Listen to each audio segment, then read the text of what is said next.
All right, Larry, I'm so glad to have you on the Everything Saxophone podcast. You have a different, a unique background that most of our, if not any of our guests have had before. So welcome to the show. Thank you, Donna. It's a pleasure to be here. Yeah, so you know what? Let's get into your background because you play many woodwinds, but you've played for the armed services. So can you give us some of your background in terms of, let me start with this question. When did you get started in music? I'm not saying saxophone yet, but music, because some of our guests have started on piano. Right, sure. I wish I would have started on piano, but I didn't. Me too. Yes, I understand that. So, unlike most people, I did not start in 4th grade, 5th grade. I did not even take music in junior high school. I played sports, particularly baseball. Okay. So I actually started clarinet at the age of 15 and a half. And my teacher was a union pro. His name was Al Sigismondi. Okay. He's deceased now. But whenever Frank, when I say Frank, you know who I'm talking about, right? Whenever Frank came to town, or Ella or Tony Bennett, he was always in the band. Always in the band. And any of the touring Broadway shows that came to Baltimore, whether they were at the Morris Mechanic Theater in downtown Baltimore or the Painters Mill Music Theater out in Owings Mills, Maryland, which is a suburb of Baltimore, he was always in the pit, always. And he played all the clarinets, well, particularly regular clarinet and bass clarinet.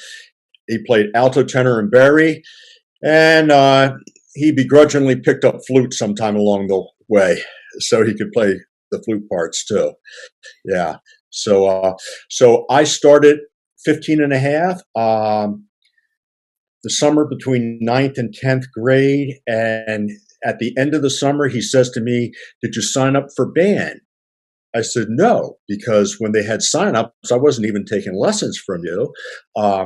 He goes, "Well, I think it would be good if you sign up for band because actually the band teacher at the high school, Randallstown High School, his name was Vic Kessel, and he also was a gigger, except he was a cello player, and he was in the pit playing cello while my teacher was playing woodwinds.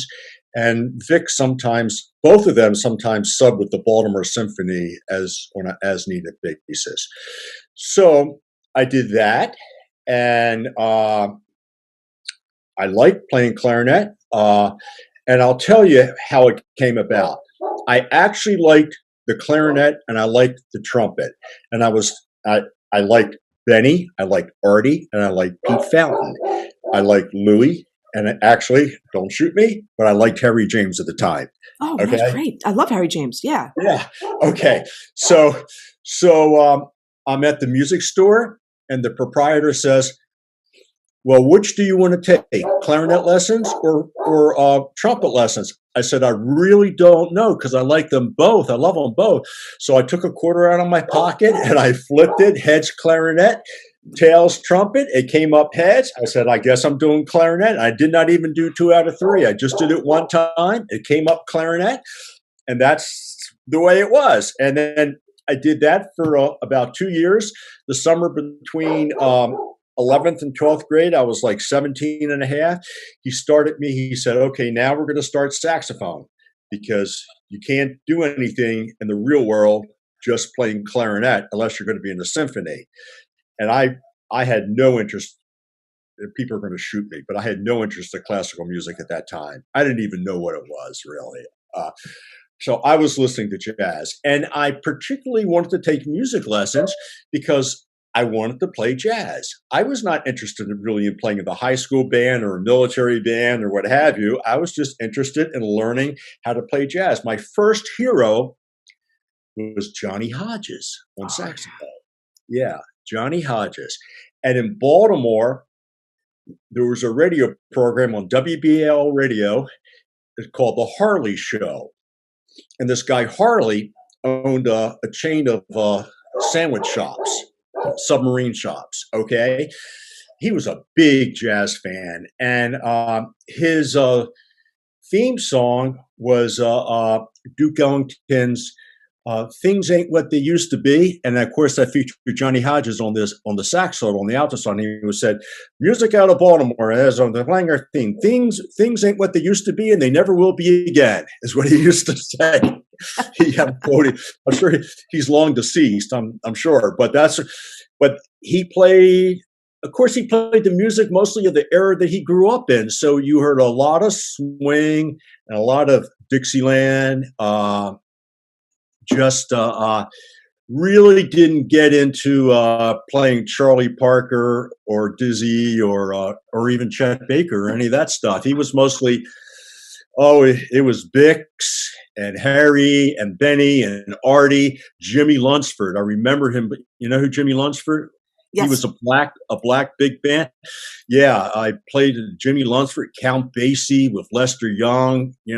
Just all that stuff. And to me, Billie Holiday, because Billie was originally from Baltimore, as was Cab Calloway. So played a lot of Billie Holiday, and I just love Billie Holiday. It's just the library, the local library had all these records, and I would go and charge them out, and I would listen to them, and I would tape them. And I had my collection. But what amazed me is that when Billie did her recordings, whether it was with the Teddy Wilson was leading the group or whether she was leading the group, very little rehearsal, very little as far as the orchestration, pretty much on the spot, spontaneous jazz. Yeah. And you listen to those recordings from the late 30s and the 40s, and you're just like, I'm so impressed. You can hear the affinity that her and Prez had for each other, because they were best friends. They weren't lovers, but they were best friends, according to all the history that I've read and everything. And he would just play these marvelous things behind her, and then when it came time for him to solo, it was just so beautiful. She was at her prime, he was in his prime, and it's just like really beautiful stuff. I love it to death. Just love it. Was it the alto or the tenor that you liked the most? Actually, it was the tenor. The reason why I started on alto, because that's all I could afford. Oh, got it. Okay. That was available. I'm glad you're seating, because I'm going to tell you how much I paid for this alto. It was a Buescher Aristocrat, and I'm not sure, maybe from the late 50s. My father took me down. My father's a retired Baltimore City police officer, and he took me down to this pawn shop called the Lucky Seven Pawn Shop. I went in there and we went to see some saxophones, and all he had were altos. And he showed me this Buescher Aristocrat, and he said, take it to a repair guy, let him assess it, see what needs to be done. He charged me $75 for that. Wow, but that was a lot of money back then, though. That was 72, 73. Yeah, that was, for a kid, and I paid for it out of my grass cutting money, cutting grass. I took it to the repair guy. He says, well, it's going to need maybe another $25 or $50 worth of repairs. So maybe, because it was in good shape, so maybe I paid $125, $150 for it tops, So, wow. Oh, well, wait a second. While we're on the subject of prices, let me tell you how much I paid. I'm still glad you're seated for my Florida Autolink Metal 8-Star, which is my primary mouthpiece. I got it in 1990, right before the internet took off and right before eBay started escalating the prices. I got it from a retired Army band guy around here in the Virginia Beach area. All he wanted was $50. It's a second generation Florida Link because it has the USA on it. Wow. He said he bought it in the mid 60s. He probably paid $35 for it at that time.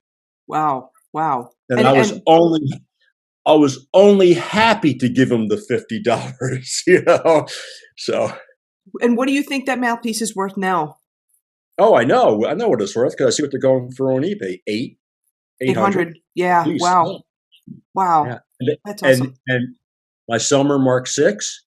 I bought second semester freshman year, so it was 1974, at a music store in Baltimore for $810.10, brand spanking new, still in the plastic, in the trade pack case, which I still have the trade pack case and the saxophone. Yeah, and today, as you know, those Mark Sixes, the prices have really gone up to 8K to I've seen them advertised up to 12K. And Yeah. if it's somebody like Michael Breckers, or I think Roberto was selling Bob Berg's for like 75K, it's like, Yeah. I would not pay 75K. I don't care. If you're famous and you had your name on the bell or something, like I think Boots Randolph had his name on the bell of his horn.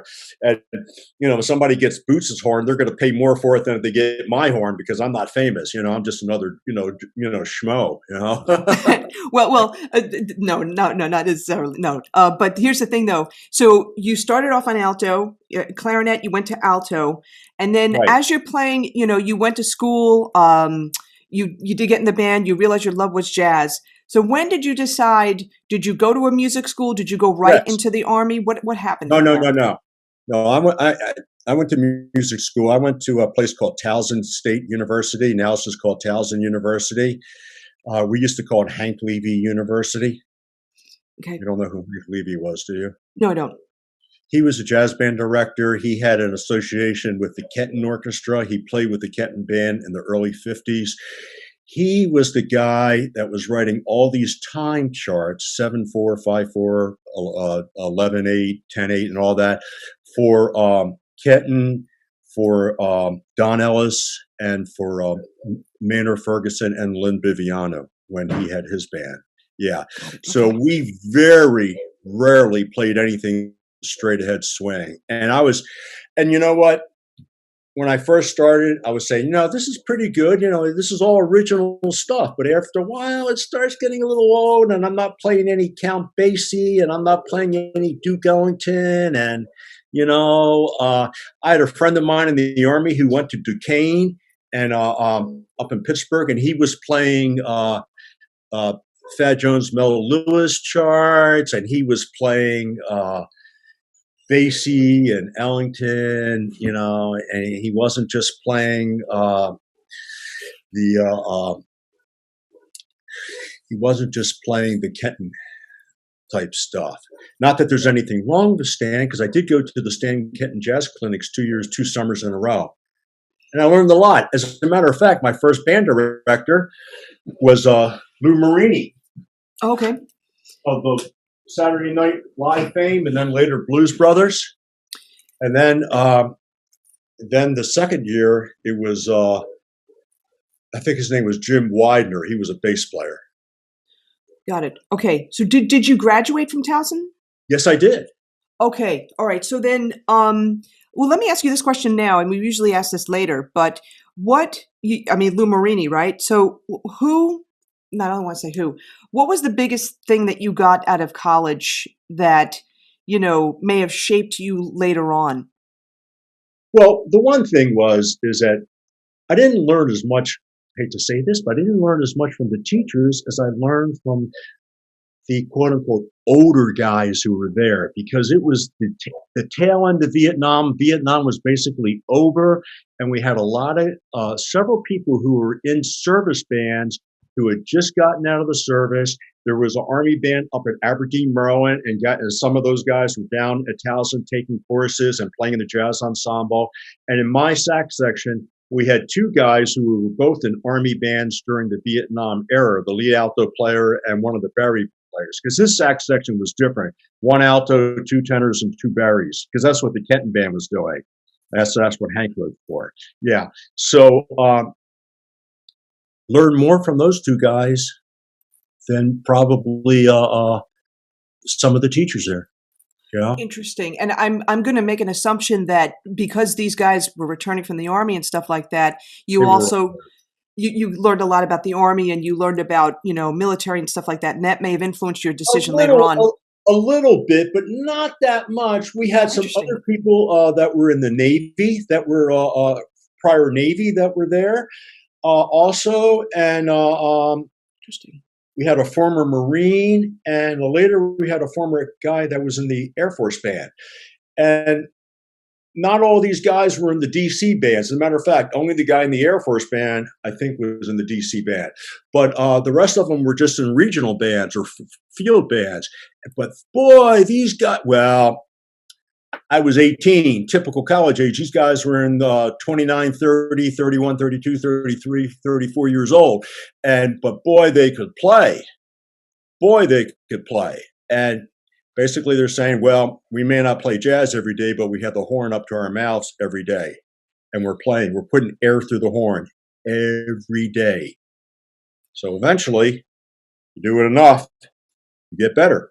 Yeah. And so what you're saying, your peers influenced you. And this is true for, a lot of people. Sometimes teachers certainly are influencers to people, but a lot of times people find that their peers, especially as they're up and coming, their peers influence them more, because these are people that are a few years older than them or whatever, and they're seeing where they are, and Right. they're closer in age and stuff, and that could be more influential in some ways. It seems like that happened for you.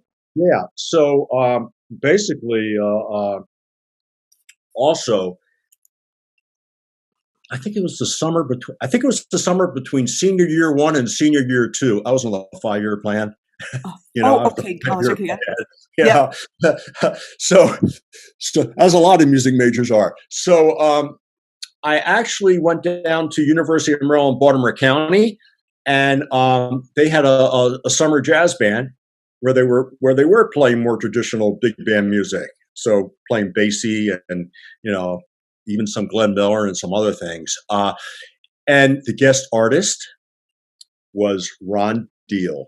Well, Ron Deal at the time was the lead alto player for the Navy Jazz Commodores, which is the official U.S. Navy jazz ensembles stationed out of Washington, D.C. at the Navy Yard. Okay. So he really super impressed me. So I ended up, I had already did my senior recital, which was on clarinet. And so I decided, okay, instead of doing classical stuff with the instructor at Towson, which I did for quite a while, I said, well, I'm finished with that. Let me get up with some real world guy. And I started studying with Ron. And he opened my eyes up to the possibilities of that there is a job out there. There are jobs out there. And if you're good enough and can pass the audition, you can have one of those jobs. So when you say jobs, do you mean in the military? Bands. Yes, in the military bands, because he himself he had gotten out of originally he was in, this is kind of interesting. He was in the U.S. Naval Academy band originally as a bassoon player.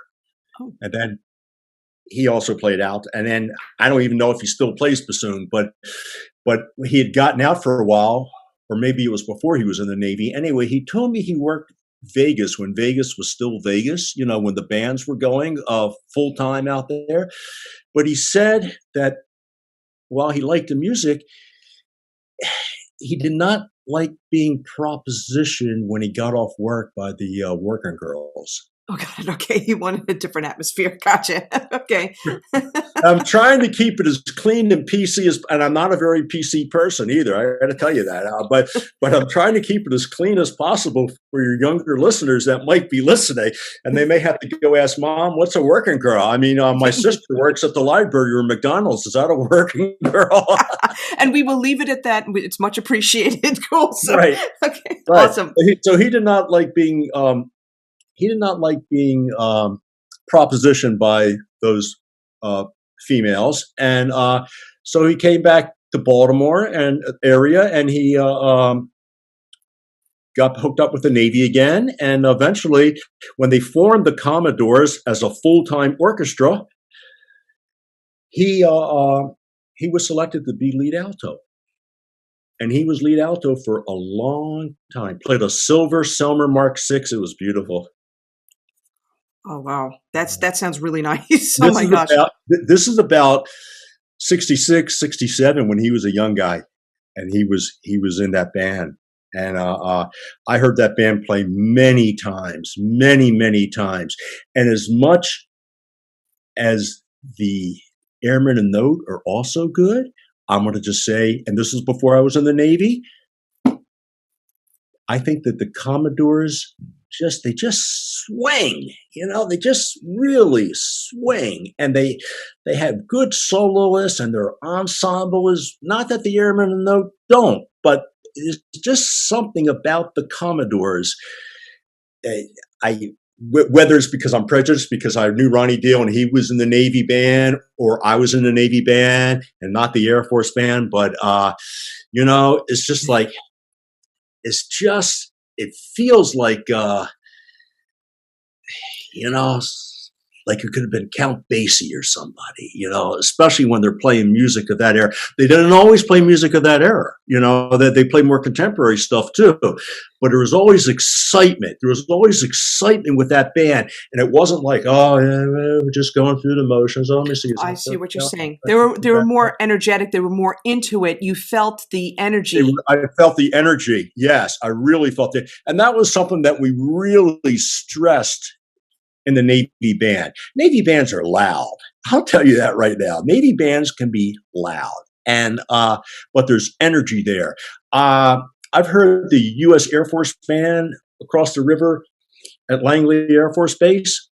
They're great. They're great. They're great players and everything, but they're a little bit more subdued than we were. You're not that you're gonna make And enemies. I know somebody's going to write you and say, "Well, I was in the Air Force band and blah blah blah," and that guy from the Navy, he doesn't know what we're talking about. And I hate Navy bands. They're always getting all the girls and drinking all the beer, and everything. But you know what? They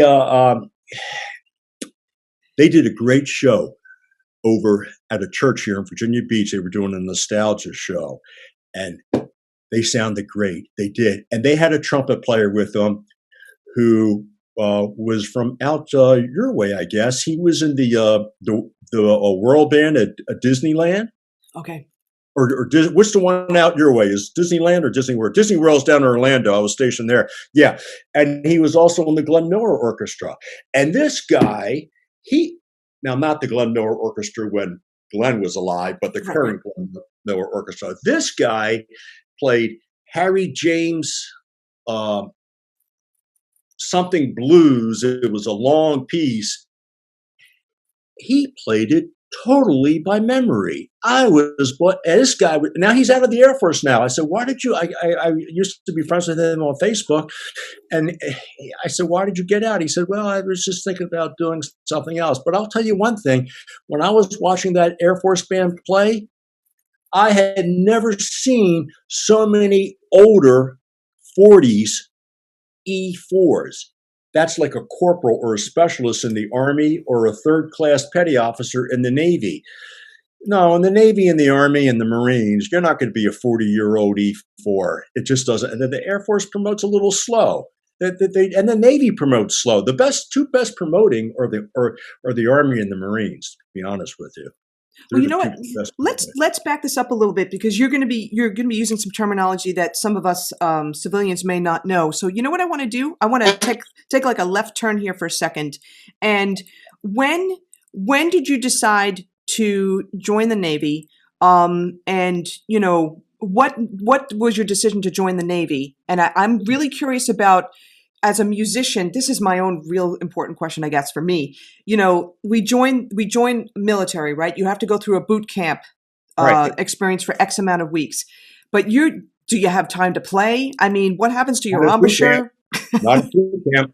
I mean, as a matter of fact, when I was in basic combat training, I was in the Army, and I was up at Fort Dix, not too far from where you're originally from, and Fort Dix, New Jersey. And The only time I touched the horn was towards the end of the boot camp experience when we were able to go over to the recreation center, and I was able to check out an alto sax, and they gave me a 2.5 Rico reed, and I went in the practice room and tried to refamiliarize myself at least with the feel of an instrument. Oh my gosh. Now I had heard that the girls. That's why when I went back when we went down to the School of Music from Fort Dix, and we had to do our incoming audition. The girls played better than the boys, than the guys, because they were allowed to touch their instruments during. They used to have separate boot camps between female and male. They don't anymore, but they so the girls were able to practice their horns while they were in boot camp, and we weren't. We were doing push-ups and running and crawling through the mud, and So when did you? So you joined the Army first. When was that? I joined the Army right out of Towson. Okay, so you were what? How old? 22, 23? I turned 22 out in the field. Got it. Okay, got it. 21 when I joined. Yes. Okay, so then you joined the Army at 22, and At then 21.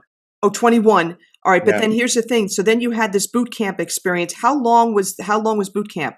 In those days, it was total 9 weeks. The first Wow. week was reception, and then after that, everything was the training cycle. You see, for me, I grew up playing trumpet. I would have had a heart Yeah. attack if I couldn't touch my instrument for 9 weeks because on And trumpet. we had trumpet players. We had a trumpet player, Sanchez, in my company, in my platoon, and I don't know what he did. I mean, he might have had a mouthpiece or one of those little buzzy things that he'd use during his spare time. But Okay. yeah, I can imagine a trumpet player or a flute player just having a really rough time getting back into it. Yeah, because I didn't touch a horn. So then how did you, after boot camp, and again, even on saxophone too, you've got to get familiarized with the instrument. So you had that one little experience where you got to play that alto, but how did you get back into shape after boot camp? Well, what I did, once I got down to Norfolk, the first week or two, we were in, I forget what they used to, we had the I platoon, which was, we were pushing brooms and doing cleanups and stuff like that in the School of Music. Okay. We did not have enough people to form up a class yet. We were waiting for more people to come down to form up a class. Not just Army people, but Marines and Navy people were all put together in one class.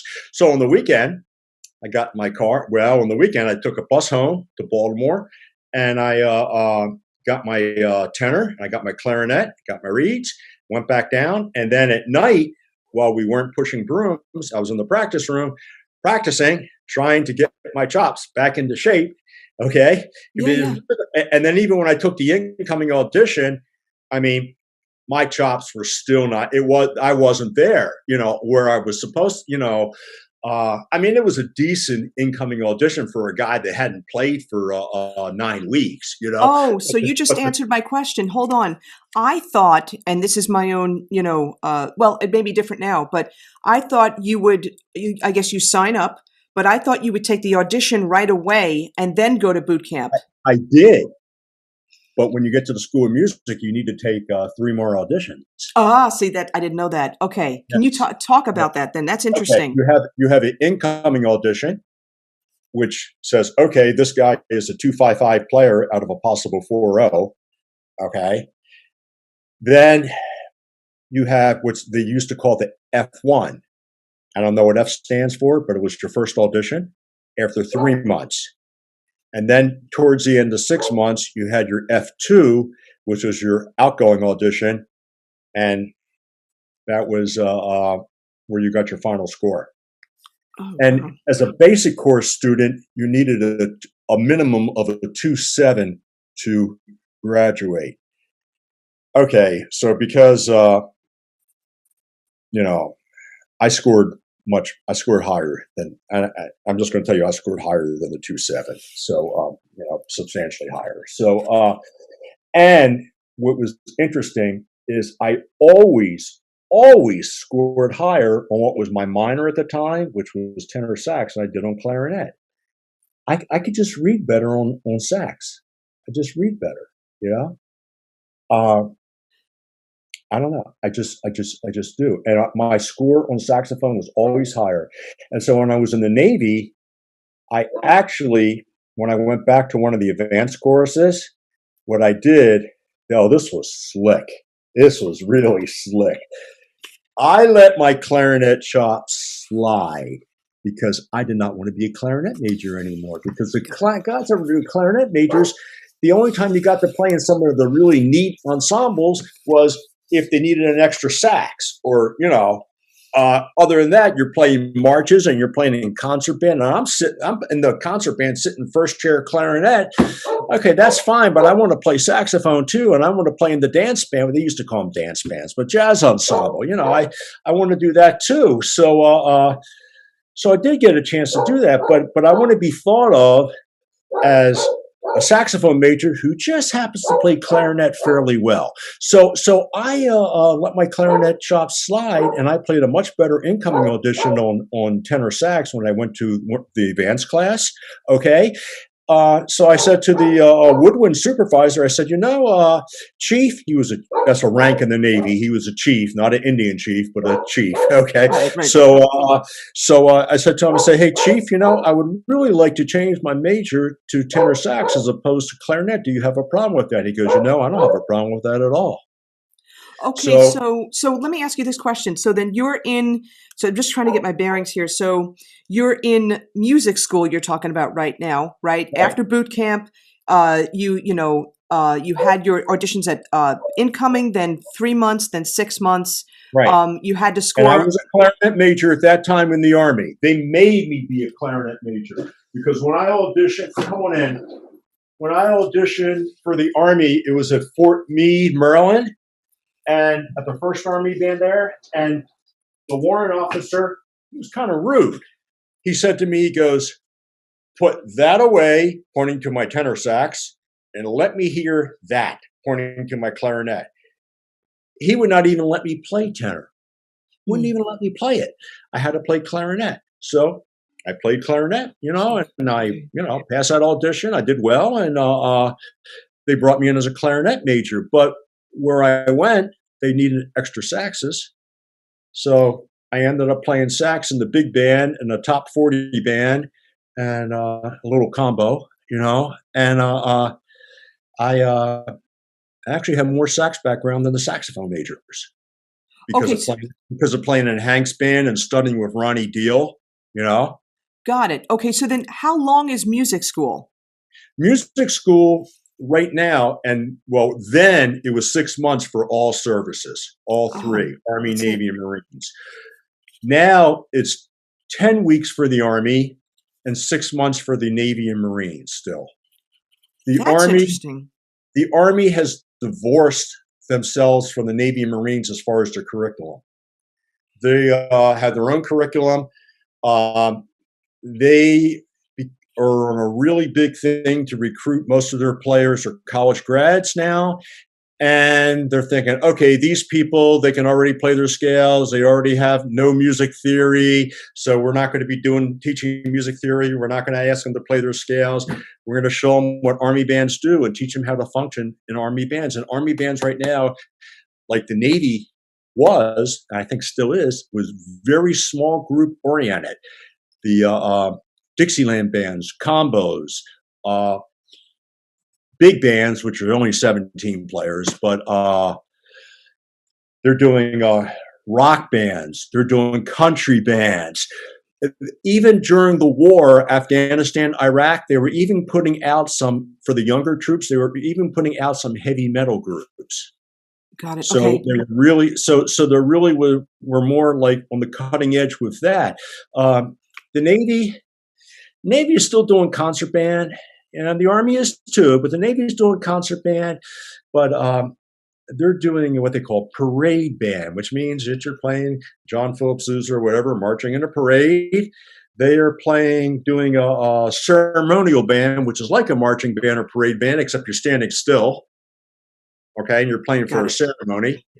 They are doing woodwind quintet. They are doing brass quintet or quartet. They're doing something what they call brass band, but what it really is brass band a la Dirty Dozen type of brass band. Okay, different. Okay. But they're not playing, from what I've heard, and just listening to these on YouTube, I haven't heard any recognizable tunes. All I'm hearing is originals, which is fine. But when I was in a small group like that, we were playing Dixieland, and I wrote an arrangement of Sweet Georgia Brown, which you may have heard on my website, which was a clarinet feature that I wrote for myself, and we were doing stuff like that. They're not doing that anymore. The jazz combo plays for receptions, which are the little parties that they have after the ceremony, after the change of command, or after the retirement ceremony. They'll have a reception. And I used to play. I was a leader of a jazz combo, and that was a lot of fun. That we could play for these receptions, and it was just, the food was great. They would have steamed shrimp like that size, I couldn't see it. I call that I couldn't see you. Steamed shrimp like these. Oh, okay, got it. Okay. Pretty big. Jumbo steamed shrimp. They would have the carved roast beef and everything. And when I first started doing this, when I first was in the Navy, so when I get back from one of these gigs late at night, my wife would have some food put out for me, and she would say, "Well, I have this for you." She says, "Aren't you hungry?" I said, "No." I said, "I ate at the gig." She says, "Well, what did you have?" I said, "You don't want to know." She wouldn't be happy. For once, a musician is well fed. Well, let me interrupt for 1 second. So, the Navy has all these different types of ensembles. What about the Marines? The Marines, typical Marine band is 50 pieces. Oh, okay. They are doing big bands, and they are also, where's my Marines? They are also doing the parade stuff. They have rock bands, pretty much like what the Army is doing, except the Marines target the good high school player, not the college player. I see. And they're the only service that does not do that $65K tuition reimbursement plan, which is why the Navy and the Air Force and the Army are getting all these great college players, because they had this tuition repayment. Wow. And okay. the re-enlistment, I talked to a Marine recruiter when he came. I teach part-time at Old Dominion University in Norfolk. So they had a small combo, a four-horn combo that came and played. And I talked to the recruiter, and he was telling me that their retention rate was only about 15%. Because when you're in the Marines, you are a Marine first, okay? And they do PT, physical training, and it's arduous, okay? Their secondary, I don't know if it still is, but it used to be machine gun crew, and they took that very seriously, okay? So when they would deploy, they're up there with their 50 caliber machine guns, and they're in their little pill boxes or whatever, and they're just ready for the enemy to come in, and they're not going to play music at them. They're going to send them a different kind of tune. That's actually funny. So wait, let me ask you this question. So then that means that someone interested. So here's a bigger question. Someone's out of in their senior year of high school, and they're thinking they want to be in the military. They want to serve, but they want to be in a military band. And based on what you said, this is very interesting because the Marines are targeting the good high school players, the Army's targeting the good college players. But give advice for someone who, while not that many younger people listen to this podcast, but I'm sure people of all ages are interested, as I'm right now. Someone at senior in high school, what would you advise? And someone who is in college, what would you advise based on your experience? If you want to be a warrior, even though you're a trumpet player, but you still want to be a warrior, and you're in good shape, and I mean good shape, okay, go Marines, because as far as being warriors, they're the best, okay? But be prepared for Marine boot camp. It's all a head game, but they will be screaming and hollering at you from day one. They'll be in your face like this. Okay. All right. Now, if you want to get more seasoning, go to a good music school. Then from that point on, if you decide you do not want to teach and you want to play and travel like I did, audition around, see who has the openings. Don't go because I really want to be in the Navy or I want to be in the Air Force, because there may not be openings. Go where the opening is, which is what I did. I went into the Army because that's where the opening was. Because when I first auditioned at the Naval Academy, for the Naval Academy band down there in Annapolis, the XO, the executive officer, he said to me, he goes, well, we don't have we're overstrength in woodwinds right now, because you had to play saxophone and clarinet. But the Marines could sure use you. I said, that's okay. I don't think I want to go to Paris Island just to be in a Marine band, because I know Navy bands are better and Army bands were better. Okay. And Air Force bands were better.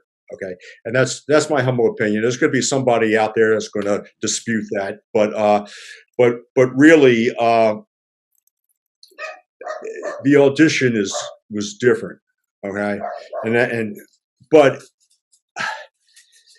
in order to get into the other three services, you really basically need today that training you get at a decent music college, whether it's a state university, like you have the Cal State Long Beach and Northridge and all that out there, or whether you're going to a school like Towson State, or whether you're going to Juilliard or Berkeley.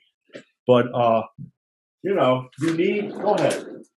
You need that experience, because you're going to be playing the repertoire. You're going to be playing the whole suite, and you're going to be playing, the whole suite, suite one and E flat, the one in E flat and the one in F. You're going to be playing that. You're going to be playing Ray Vaughan Williams. You're going to be playing all this concert band literature. You're going to be doing your recital, and you're going to be going through all the whether it's the Marcel Mule stuff or the Jaime Voxman stuff or whatever. You're going to be going through all that stuff. You're going to have to know your scales. So you're going to have technique and facility far beyond a high school player, okay, which will help you with your auditions when you go try one of those other services. But if you have your heart set on the Marines, by all means, go ahead and do it. But the average age is younger. Okay, because let me tell you something. When I did my audition, one of my auditions at the Naval Academy, and I was on clarinet, so I'm playing the Shostakovich suite. It's the one that starts slow and then it goes really fast. And as soon as you start that, there's a clarinet solo.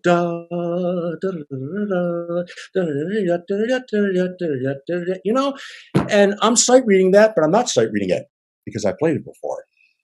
Okay. I played it in a college band. Okay. Plus, my instrument repair guy had a whole big thick book of first clarinet parts of concert bands. Okay. And I went through that book, and I had his March books. He had Sousa books. He had Pass and Review. He had King March books. And I went through that stuff and made sure that, I can play that stuff. So I had some of the repertoire down. Okay. That's good advice. That's good advice. I knew it. Yes. I knew some of that repertoire. And as far as saxophone, it was always play me a tune. Well, let's see how you play dance band. Let's see how make sure have the swing idiom down so that you can play, ba ba doo bop bop bop. Quarter notes are short depending upon the tempo, and make sure that when you have an eighth note on the end of the beat is followed by a rest, you play a short and accent. Boo ba doo bop.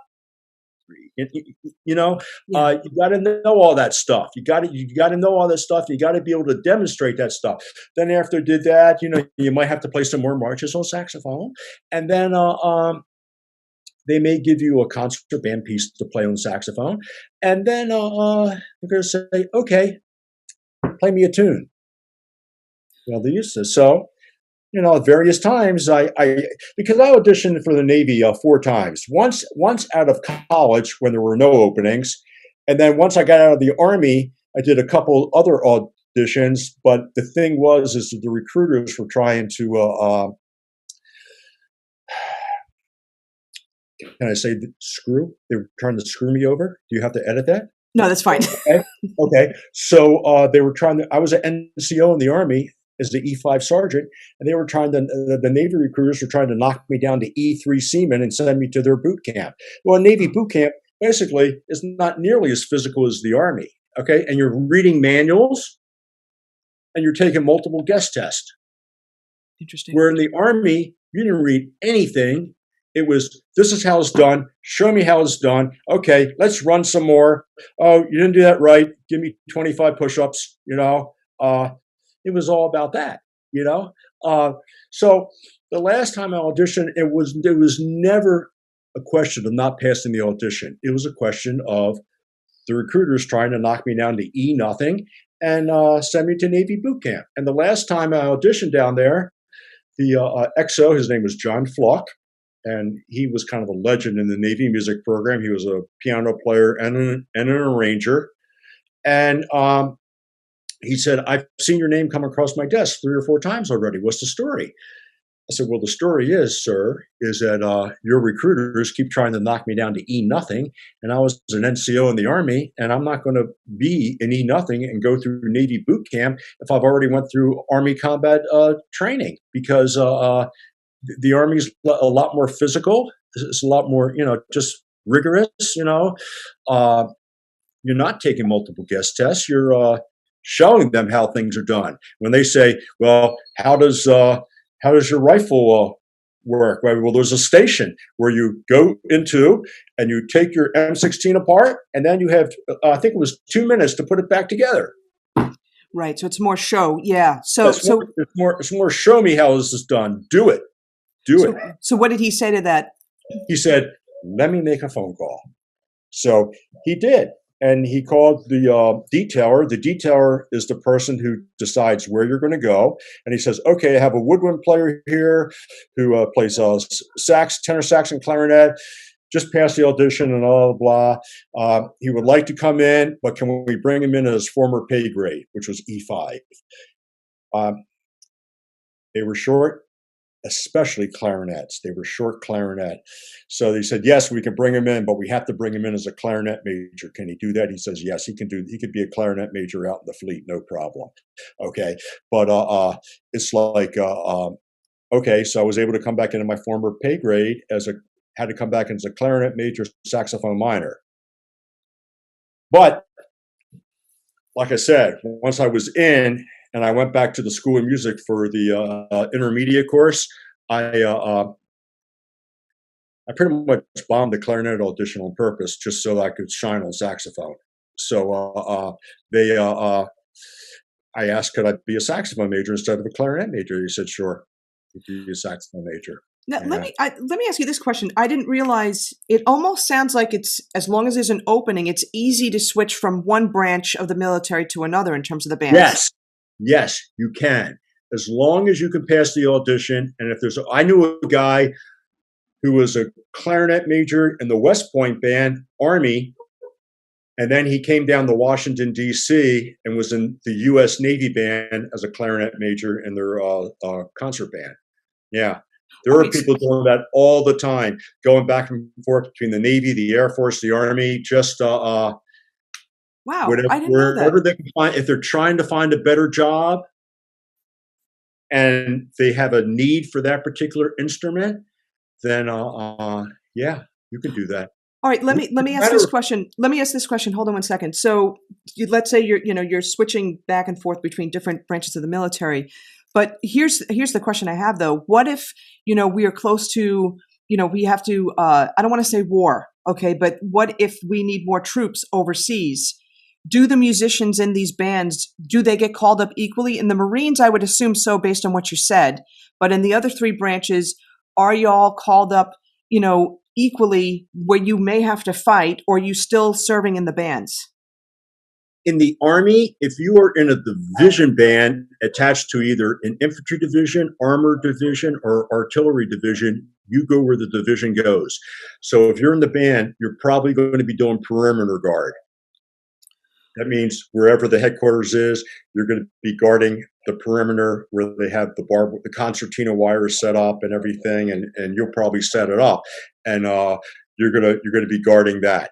If you are in the Navy, see, the Navy is different. The Navy is what they call rate specific. Rate means a job. So because in Norfolk, we had the admiral who was in charge of the Atlantic Fleet. We called him Commander Atlantic Fleet, okay? Wherever he went, that's where the band goes, okay?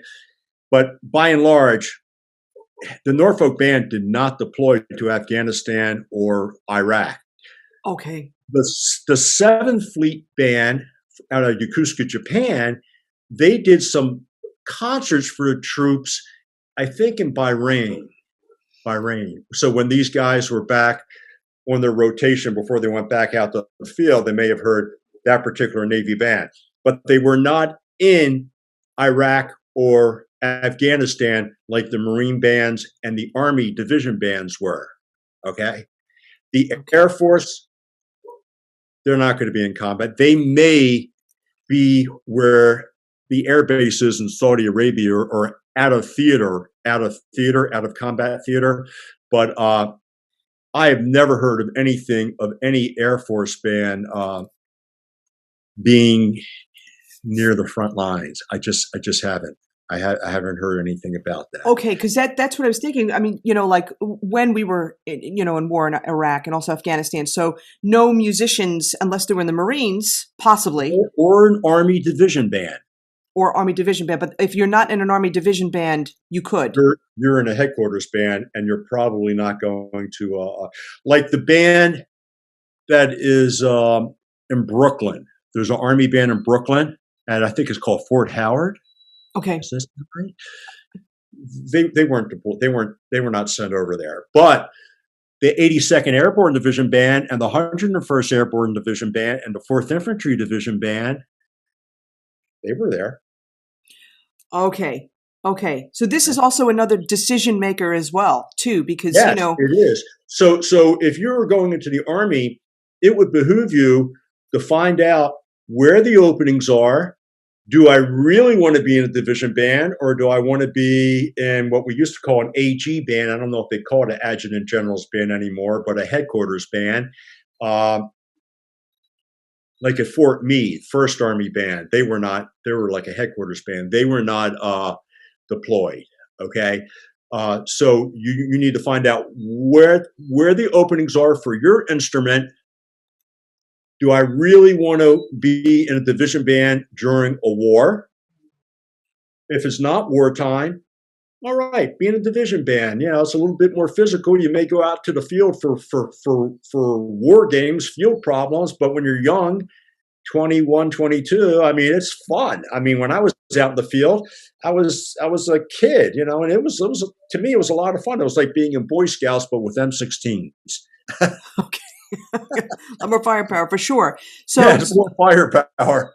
Yeah, no, this is a good distinction, because I'm just thinking, well, let me ask you this question too, in terms of, age range or age requirements. I know when I was in high school, my father was in the military.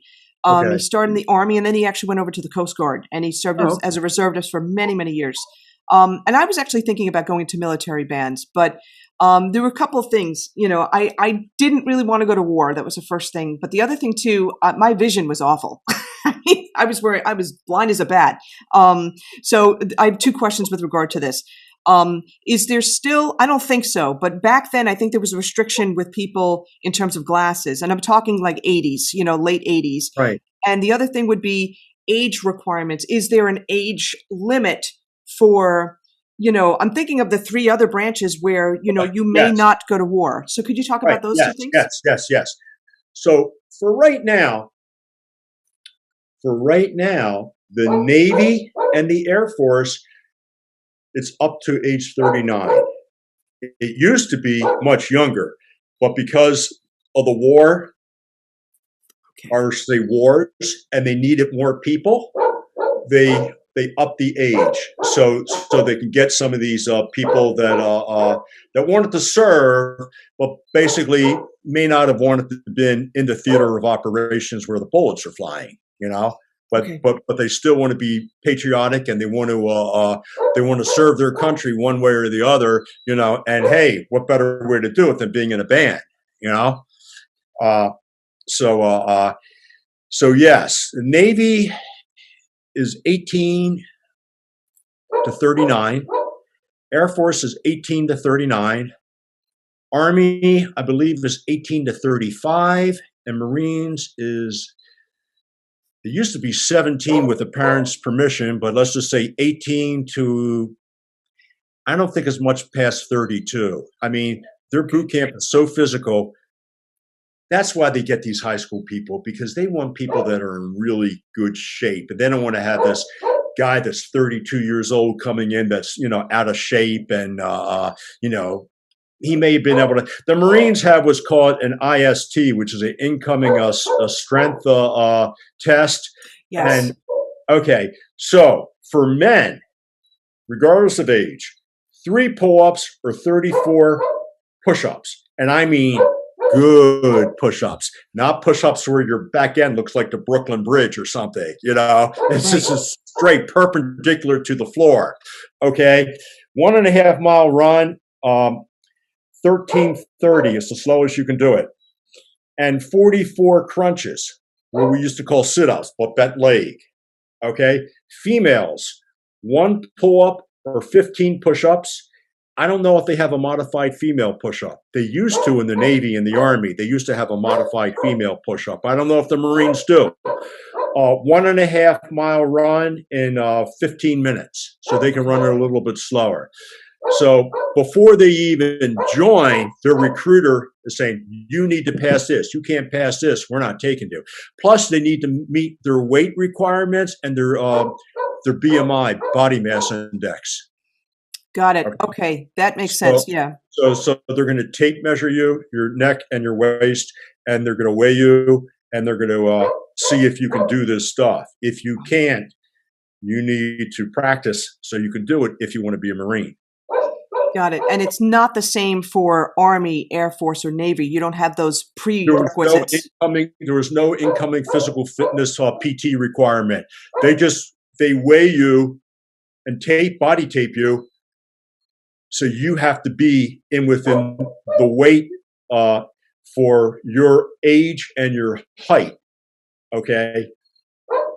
So whereas a 29-year-old might be able to be a little heavier than an 18-year-old. Okay. But still has to be within the standards for a 29-year-old. Okay. Not so much an 18-year-old. And when you go to basic combat training, yeah, they have the sliding scale. An 18-year-old needs to be able to run the 1.5 miles in such and such a time. 29-year-old, okay, he can go a little slower.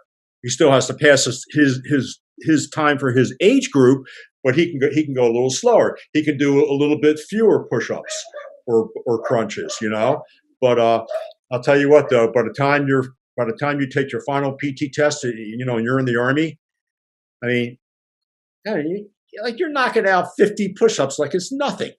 Because you've nothing. Because it's going to even out every day. Every day. It doesn't matter what you do, because see, in the Navy, they had planned physical fitness periods. Okay. And I observed this when I went into the Navy, and I was up at Great Lakes, and I was going through what they called it NAVET OSVET, which was a 1-week school of here, welcome to the Navy. Here's your uniforms, take these classes, and at the end of the week, take a PT test. But we were on the recruit training side, so I can observe what the recruits were doing. See, in the Army, we could be marching along, minding our own business, and our senior drill sergeant, now he talked like Foghorn Leghorn. Foghorn Leghorn? Foghorn Leghorn from the cartoons, the chicken that had the real Southern accent, Well, of course, the rooster from, he goes, he says to us, we're walking along, and he goes like this. He goes, "I told you, Charlie Company. I told you." We Okay. never knew what he was supposed to have told us. He goes, "I told you, Charlie Company. Now get down and give me 50. The whole company, all three platoons, were marching along. And that was not on the books as far as I knew, as for exercise period. But, so we're giving them 50 push-ups. And then he says, "Okay, recover." And then we're marching along again. And he just was like, relentless, and, we're just doing marching and, regular marching. And then he goes, "Okay, double time march." And now we're running, carrying an M16 at port arms with a butt pack. And we did not, in those days, we did not have the Kevlar helmets. We had the old Vietnam era, World War II era steel pot helmets like you see in all the movies.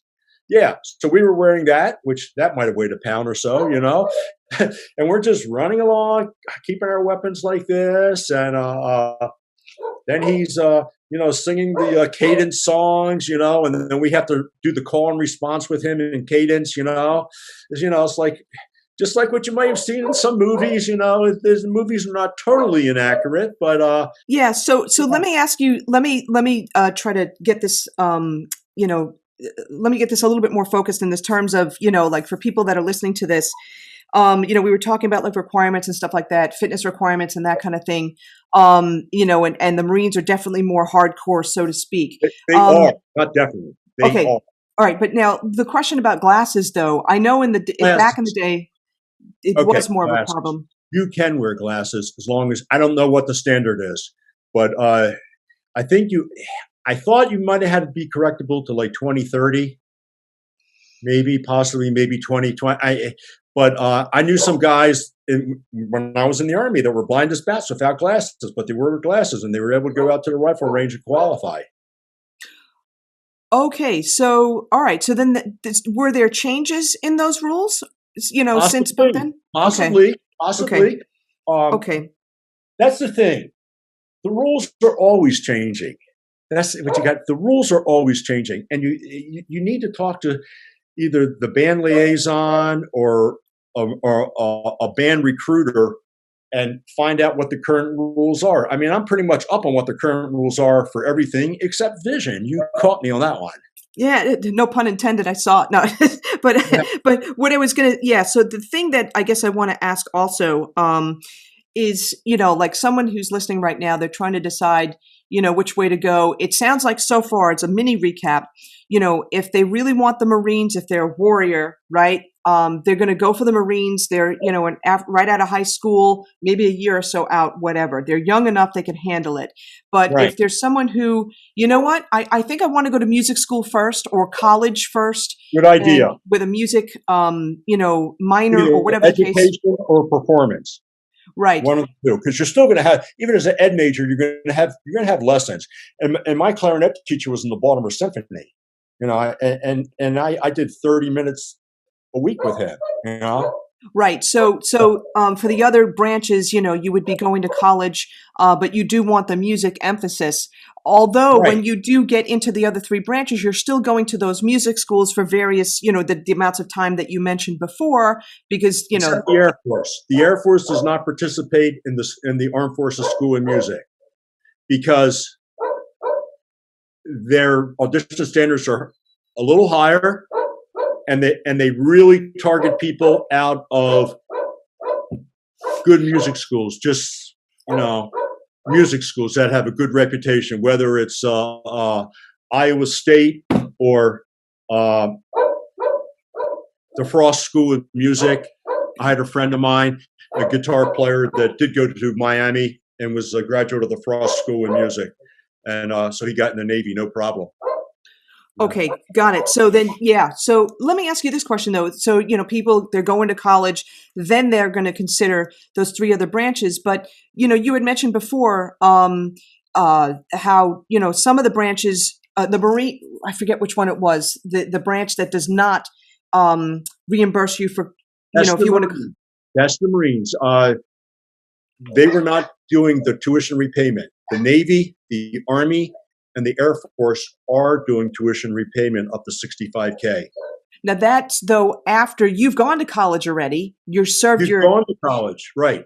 And while you're in the service, they are doling out that money to the university until the day you leave, and your 65K is paid off. Oh, so this is not after you're done serving and then you go to college. No, Well, this is your while you're serving. while you're service.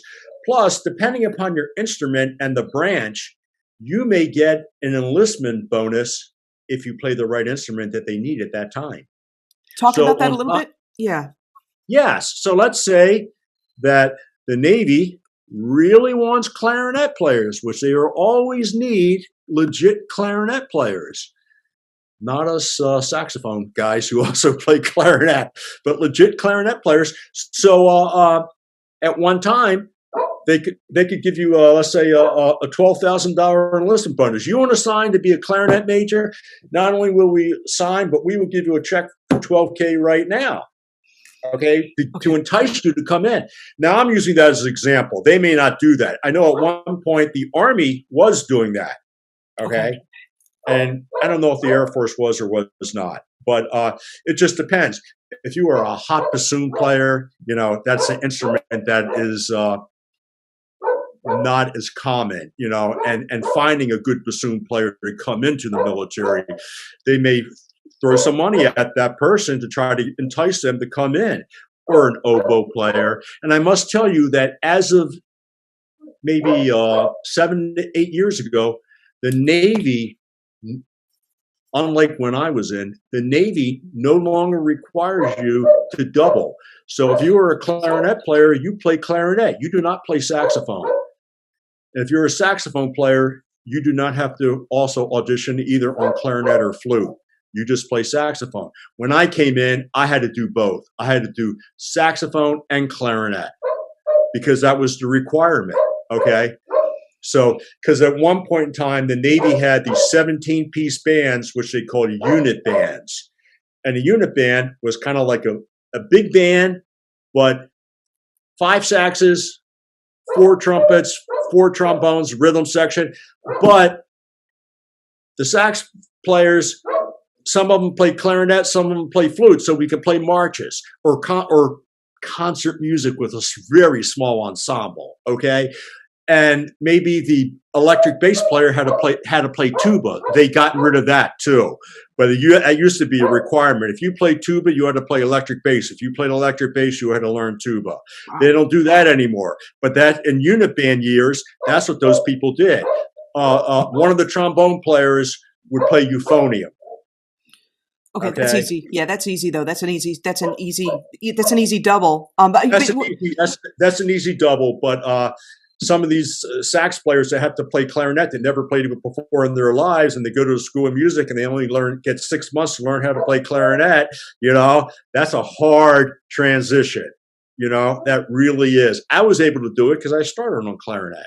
Yeah, and that makes it a lot easier for you. But now let me just ask you this question though. So now they don't have that requirement, but if you want to be Air Force still has it. Air Force. If you come in on saxophone, you have to demonstrate clarinet and flute, not one or the other, but both. Okay, but my question to you is this though: like with when you have dance bands, when you have big bands and stuff, the front row, the saxes usually have to double anyway.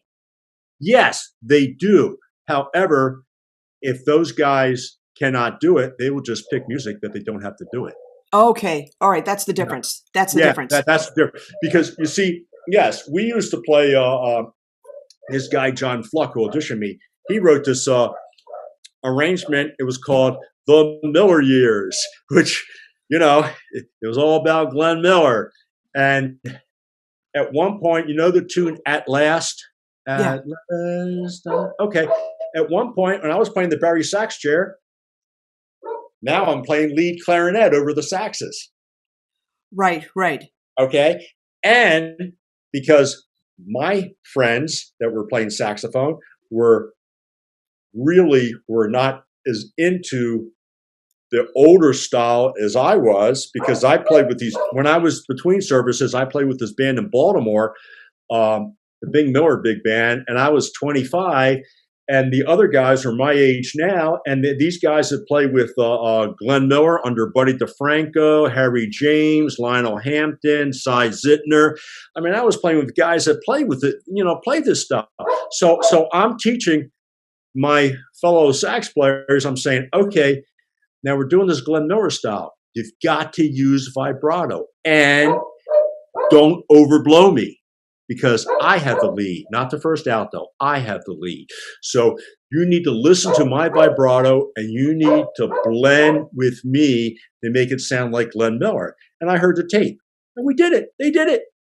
We did it. There was a tune that was written for it was a love theme for the Glenn Miller story called Too Little Time.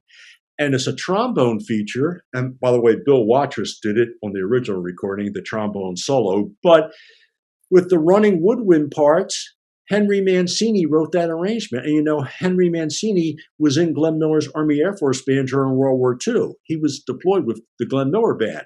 Okay, so he wrote the sax section, 3 altos, 2 tenors, lead clarinet. And I was playing Barry, and I played clarinet. So I did it. And I told everybody, I said, okay, I have to sit in the middle. You 2 people slide down. The other 2 people slide down the other way.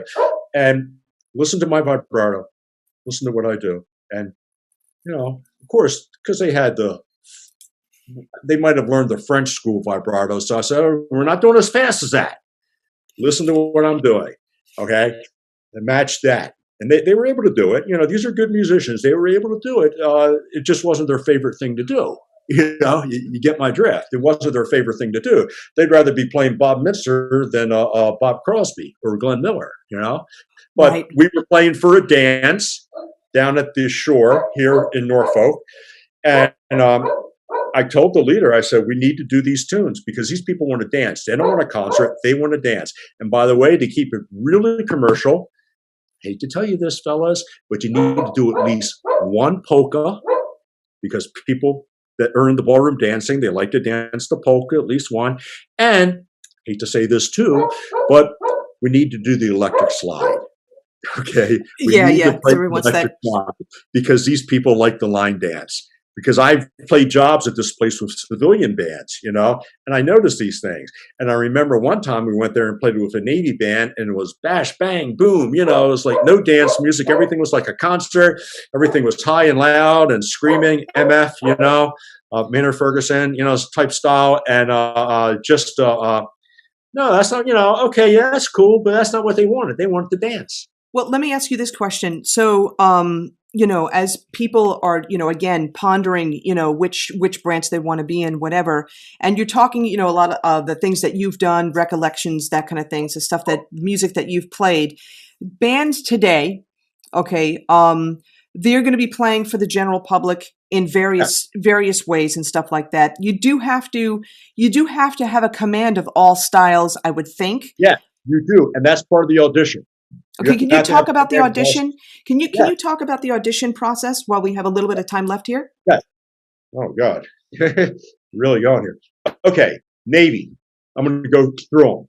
Okay. All right. As of right now, if they had an opening for saxophone, you go to navyband.navy.mil and you will click on the job opening, the opportunity. And then you'll go down and you'll see what the required music is. You have such like a month or maybe 2 months before your audition to learn that music at the metronome settings. And there's a prepared piece. They may say, oh, you can choose between Glasnow, Ebert, or Creston. Because they were still like in this classical thing.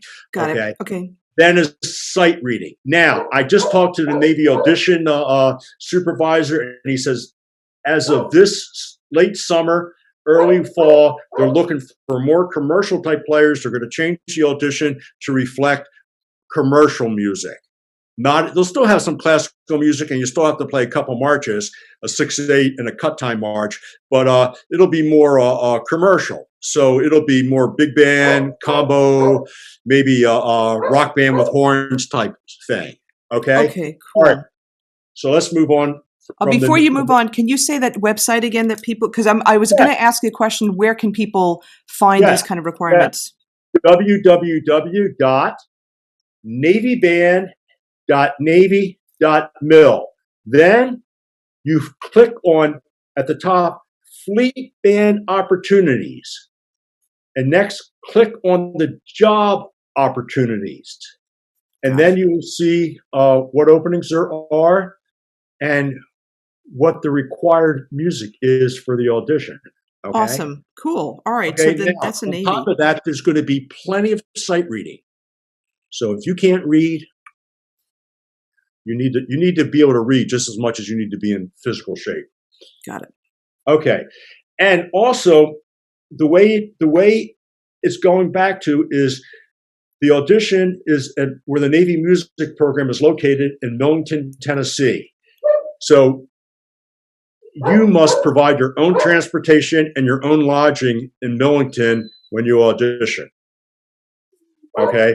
It used to be that you can go down to your local Navy band and they had so many auditions a month and it didn't matter what you play. You know, oh, we can audition 10 people this month. So it doesn't matter if they're kazoo players or French horn players, you know, we'll take what we can get. But it's not like that anymore. It's for specific. It's like a symphony orchestra is for specific instruments. Okay. So now, can we go to the Army? Yes. Okay. So the audition requirements. Okay. I know I got their website around here somewhere, but you'll be working with an Army music audition coordinator, a recruiter, and a band liaison. So part one, you'll be given a package of ceremonial music before your audition. Now, they'll either email that to you or send it or overnight it to you, you know? So that'll be stuff like the Star Spangled Banner, the General's March, you know, a cut time march, a 6/8 march. Okay, so you can prepare that. Part two, this is your chance to show off your talent and skills. You need at least 3 selections of contrasting styles to highlight your technique, musical, and stylistic ability. It could be solo literature like the Ebert, concert band literature, orchestral literature, or jazz or pop selections. So you could play Billy Joel's Just the Way You Are, Phil Wood's alto solo, and you can play something out of Oxman. And then you can play a Greg Fishman etude. You know? So okay. you could choose? You could choose, there's no listed there? Yes. And your band liaison will tell you whether that's a good selection or not. Got it. Because they Okay. serve, you know. All right. But so then also switch mouthpieces. Do never play legit on a jazz mouthpiece and vice versa. They will give you time to switch mouthpieces. Okay. Now, when you're playing marches for the Army, because usually a lot of ceremonies in the Army are out on the parade field, which is like a football field, you know. So metal mouthpiece, jazz mouthpiece is okay because they want a little carrying power, you know. Yes. All right. So then step 3. Oops. Hold on a second. That was Air Force.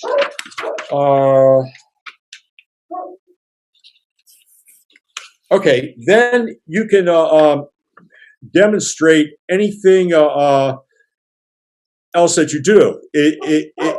If you can do, let's say, if you can improv, bring your Jamie Abersol along, put it on, and do that. If you can sing, whatever style, demonstrate that. That's all extra points. That's all Army stuff, and they'll let you know. I stapled these pages together on. Okay. Okay, so Army's preferred educational experience is 10 years of playing, bachelor's degree in performance or education, professional performance experience. The bottom line is, can you play well and prepare new music quickly? Because part of the audition, while you're at the audition, they will give you some music, say, guess what? Joe Smith is sick, and we need you to play tenor sax for him on the ceremony or this gig with the rock band because he can't do it. He's sick. So they'll give you the music. You'll have a certain amount of time. I think it's 20 minutes or 30 minutes to work that music up, then go back in the room and demonstrate what you can do in 30 minutes worth of practice time. Wow, that's different. So Okay. that's all part of it. Okay, we pretty much kind of talked about the Marines already. So let me just hit the Air Force, and I got my pages are all out of order. God darn it! And I stapled them together.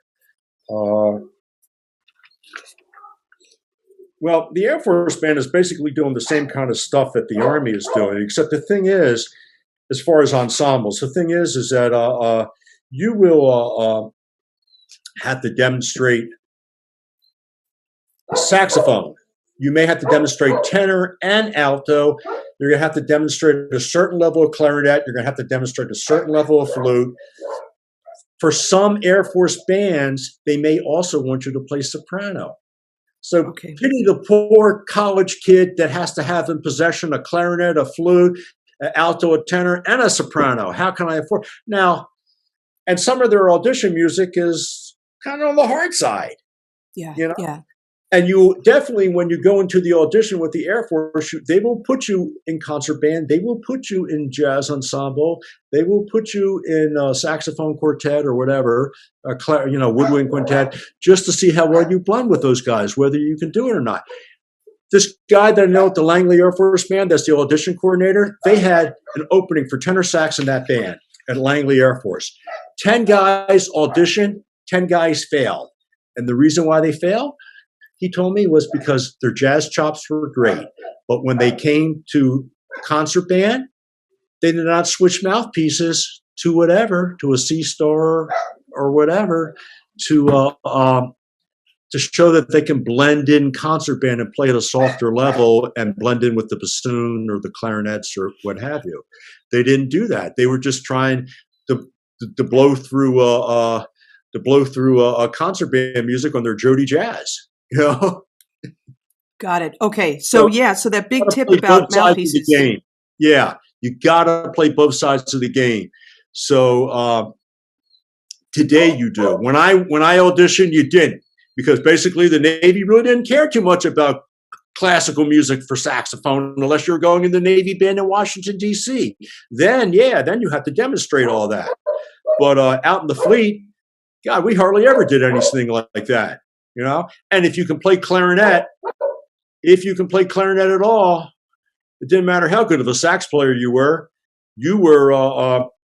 playing clarinet or flute in the concert band because they needed. Like when Chuck Mangione came and did our concert with the Navy band, we had the 3 weakest sax players playing the saxophone part when we were doing Children of Valdez. Okay. Okay. Everybody else that was a good sax player also was either playing clarinet or flute or running lights and sound. Because they needed somebody to do that too. But these other 3 people couldn't play clarinet or flute very well. So they put it, Chuck reamed them. He said, "Is that the best you can do?" This has come from Chuck. And then Chuck goes, "Man, is that all you can put out? Where do you hear how loud Chris Vadala can play?" You know, because Chris was on that concert, you know, and it's the band would have been better served if it would have been the better sax players instead of the weakest sax players, despite the fact that the better sax players also played their doubles well enough to play the clarinet or flute parts. You know? So would you say that it sounds to me one skill that you would absolutely recommend is definitely reading? You need to read, and you need to read well. Absolutely. And the way I practiced that, I went through all the literature.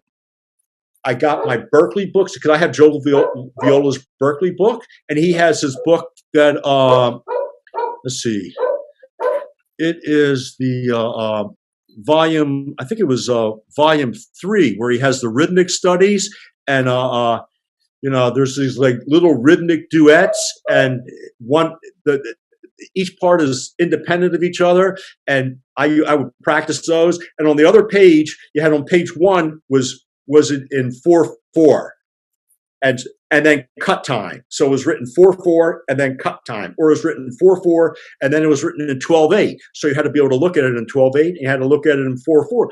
It sounded the same, but you had to be able to look at it in all these different things. So I was going through Joe Viola's stuff.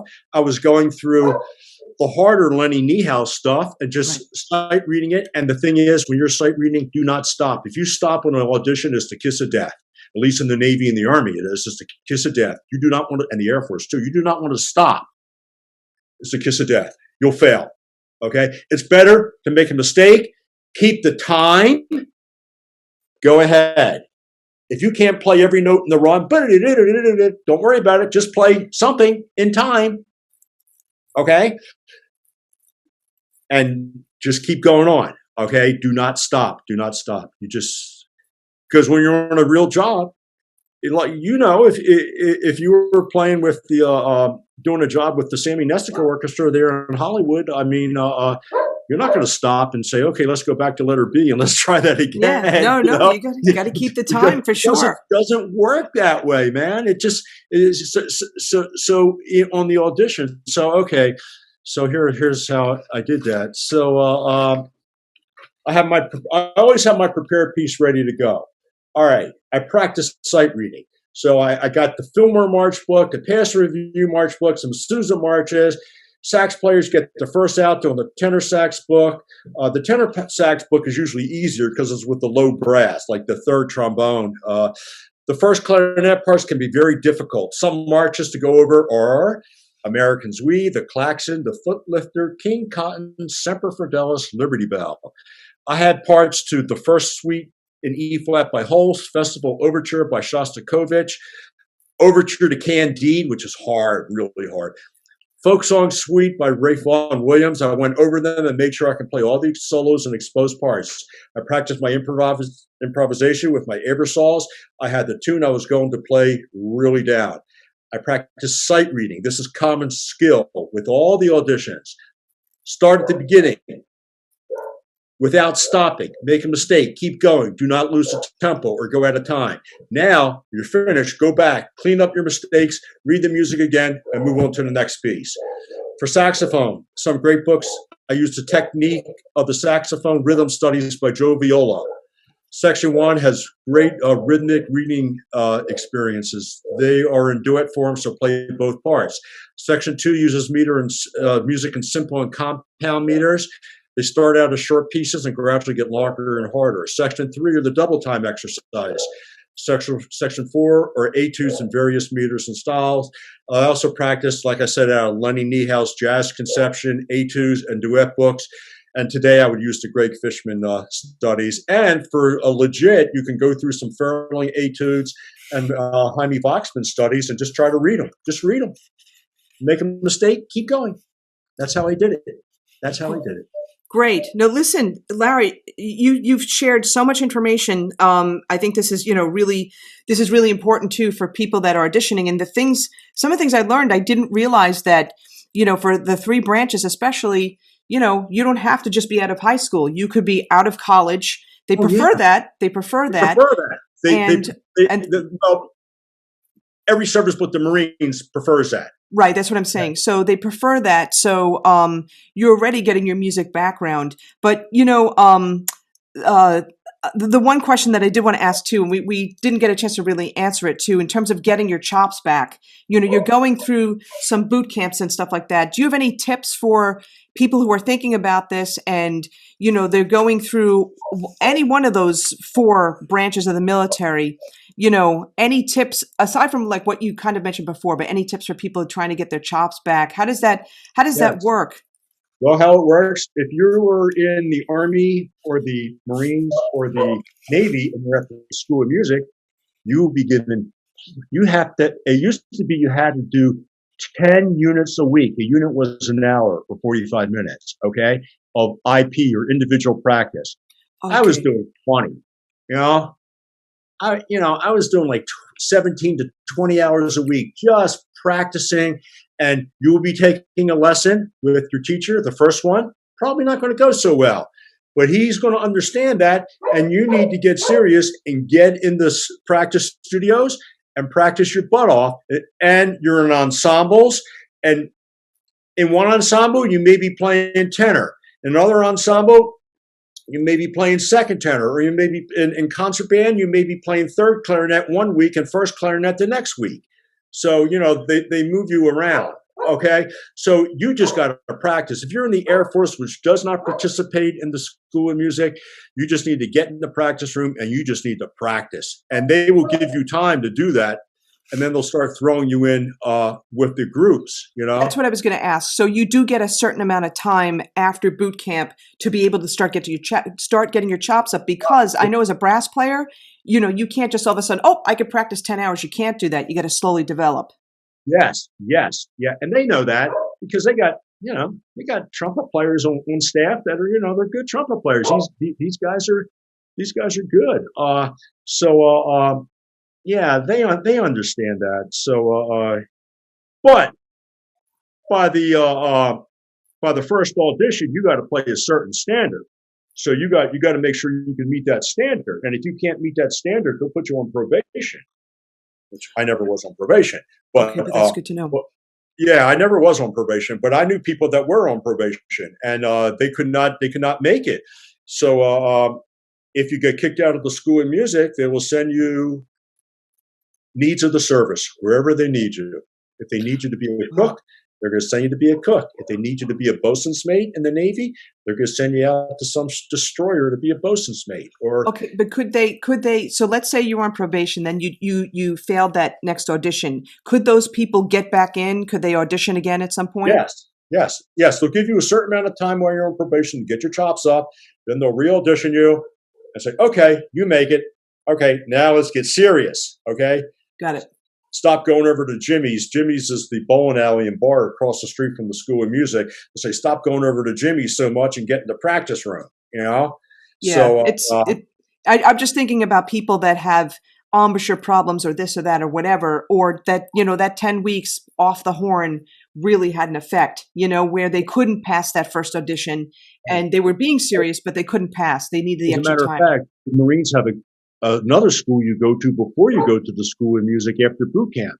They have, I forget what they call it. It's like an initial warrior school where you learn how to function in a rifle platoon, and that's another 3-4 weeks. So you might be, if you're a Marine, you might be 14 weeks off your horn before you finally get to the School of Music.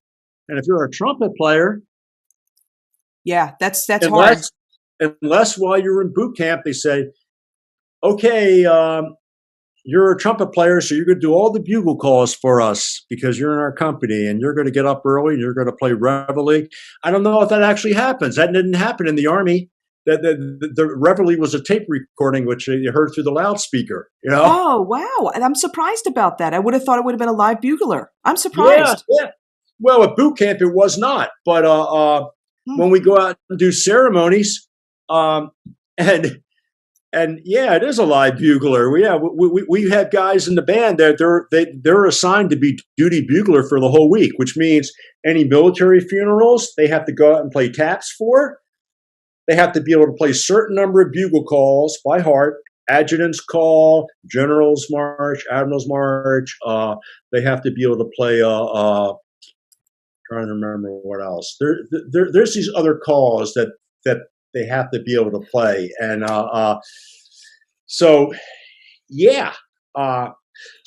when we do like in the morning, we play when we would do colors, which is raising the flag in the Navy. So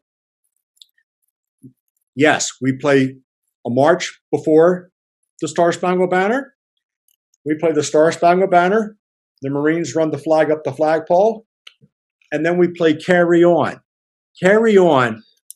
Have you ever been to Belmont, the race track? Yeah. Yes. Okay. Well, that's the racetrack thing, but it's also Carry On for the Navy. And the first time I heard that at the School of Music, being from Baltimore, where the Preakness is held, Pimlico, and I'm like, where are the horses? I'm like, Yeah. where are the horses? And somebody, what it sounds like when they play at Pimlico for the races. And that guy says, oh, that's the Navy's carry on. That means you carry on. That means that Interesting. you start your normal work day. Yeah, yeah. But I mean, the first time I saw that, I was like, where are the doggone horses? They have races too. I hear you on that one for sure, for sure. Well, listen, Larry, we have to stop at this point, but I want to ask you one question too. If you can, I'm going to ask you to email me some of those links for where people can get the audition requirements. The ones that you weren't able to say online, I'm going to have you email them to me for sure. And people can find you on Facebook. Where can people No, they find you? cannot find me on Facebook. Ah, Facebook kicked me off. I don't know what I did, but I'm not on Facebook. However, if they go to www.bandmix.com/Larry 1261702, then they can hear me play.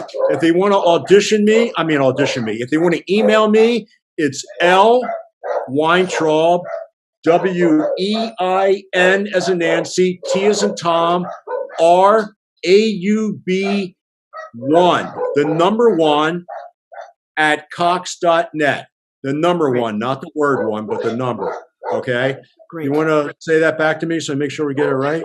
Yeah, it's L1Trub1 at Cox.net. I'm going to put this link in the show notes so that people can, if they have questions, which they very well may, but I'll also get from you too. You send me the links for you had the one for the Navy, but also for the Army, the Air Force, the Marines. That would be great. Yeah. This way people can access that at that point.